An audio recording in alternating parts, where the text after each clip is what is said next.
তো বন্ধুরা দেখো আবারও একটা ভিডিও নিয়ে চলে এলাম তোমাদের সামনে।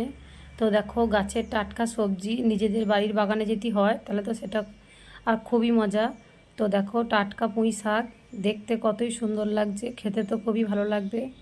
দেখো এগুলো এইগুলো হচ্ছে তোমার লালতে শাক, এগুলো হচ্ছে কুমড়ো শাক, এটা এক ধরনের ডাঁটা শাক।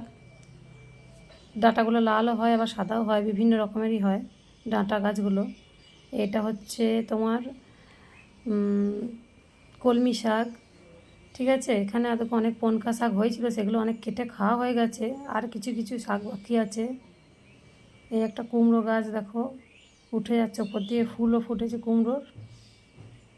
এগুলো কিন্তু সবই বাড়ির বাগানের গাছ, এগুলো আমার মামার বাড়িতে হয়েছে সব, তাই ভাবলাম ভিডিও করে শেয়ার করি। মামার বাড়ি গেছিলাম তাই তোমাদের সাথে শেয়ার করলাম। এগুলো বেগুন গাছে দেখো ফুলও ধরেছে, বেগুন ধরে যাবে এবার কদিন পরেই। তো নিজেদের ঘরে কত সবজি, দেখো ঢ্যাঁড়স গাছ, দেখো এটা একটা তরমুজ ধরেছে দেখো বাগানের মধ্যে, নিজেদের বাগানেই দেখো বীজ থেকে তরমুজ হয়েছে নিজেই, কেউ কিন্তু বসায়নি গাছটা।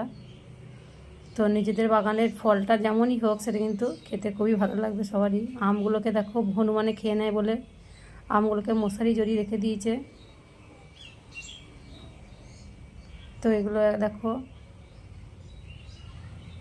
দেখো কত আম, যেগুলো সব মশারিতে জড়ানো। পেঁপে গাছও আছে, পেঁপে ধরেছে। আবার দেখো ফুল গাছ, দেখো কত সুন্দর লাগছে সাদা ফুলের গাছটা, সত্যি অসাধারণ লাগছে সাদা ফুলগুলো ফুটেছে। এইটা একটা হলুদ ফুলের গাছ, এটা সারা বছরই ফুল ফোটে, তো খুবই সুন্দর দেখতে গাছটা। দেখো এখনও এক গাছ ফুল ধরে আছে অলরেডি।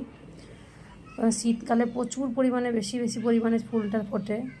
তো দেখো এক গাছ পুরো ফুল। তো কত ফুল সবজি সবই তোমাদের সাথে শেয়ার করলাম। দেখো এটা একটা জবা ফুলের গাছ, ঠিক আছে। তো দেখো কুমড়ো ফুল।